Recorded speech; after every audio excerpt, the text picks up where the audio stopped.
অনেকটা সুস্থ আছে। তো এর মধ্যে থেকে সুস্থ আছে এই জলটাকে।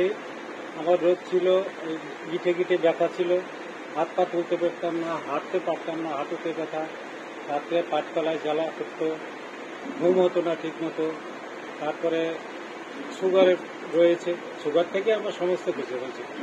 তো সেখান থেকে হওয়ার পরে আমি ওই জলটা অন্ধভাবে বিশ্বাস করে সঞ্জিতদার ওই জলটা যেভাবে নিয়ম বলে দিয়েছে অন্ধভাবে খেতে থাকি।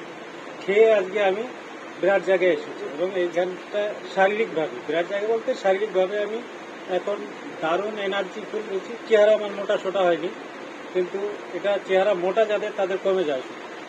আর শারীরিকভাবে আমি আমার শরীরে এখন দারুণ ইমিউনিটি পাওয়ার আছে এবং জলটা আমি মুখে মাখি। আমার পক্ষে দাঁত ছিল, মুখে মেখে মেখে দাঁতটাও মনে হয় যারা আগে দেখেছে তারা বুঝতে পারবে যে দাঁতটা হয়তো কমে গেছে।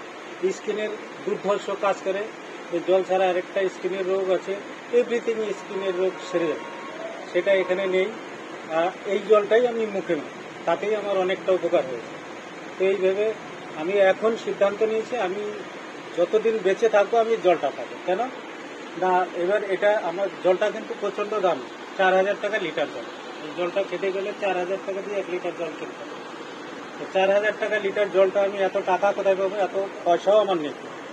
তবু আমি খেতে পারবো, কারণ এখানে খেতে পারবো। এই জল খেতে খেতে আবার এই জলটা যারা দিচ্ছে তারা আমাদের প্রচুর একটা অর্থনৈতিক স্বচ্ছন্দের জায়গায় ফিরিয়ে আনারও একটা বিরাট জায়গা তৈরি করে রেখেছে। যারাই জলটা খাবে তারাই এই আর্থিক সুবিধাটা